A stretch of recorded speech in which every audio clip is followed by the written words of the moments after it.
Našou náplňou práce je starostlivosť o potreby klienta a jeho aktíva. Využívame na to koncept wealth management. Znamená to, že klient môže obchodovať akcie, dlhopisy, ale napríklad aj zlato cez jedno riešenie. Moje meno je Michal Vaculík a pracujem na pozícii privátneho bankára.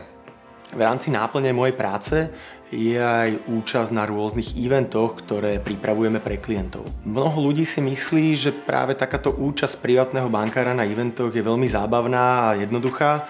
Opak je ale pravdou, my tam chodíme pracovať.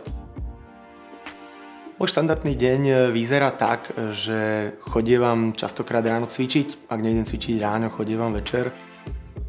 Celý deň mám už naplánovaný vopred, najčastejšie sa skladá z minimálne 3-4 stretnutí s klientami alebo nejakej internej porady. Najradšej na mojej práci mám práve to, že môžem pracovať s finančnými trhmi, čo som vždy chcel, a je to veľmi atraktívna téma pre mnoho ľudí.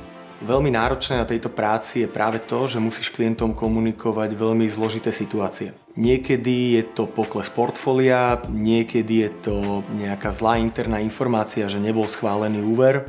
Privátny bankár je práve ten človek, ktorý musí nájsť správne slová a vysvetliť klientovi, prečo to tak je.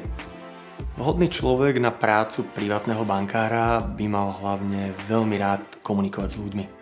Naša práca je hlavne o vzťahu s klientom a preto vždy vyžadujeme, aby bol daný človek veľmi komunikačne zdatný. Určite by to mal byť človek, ktorý má viacej softových vlastností ako tých hardových.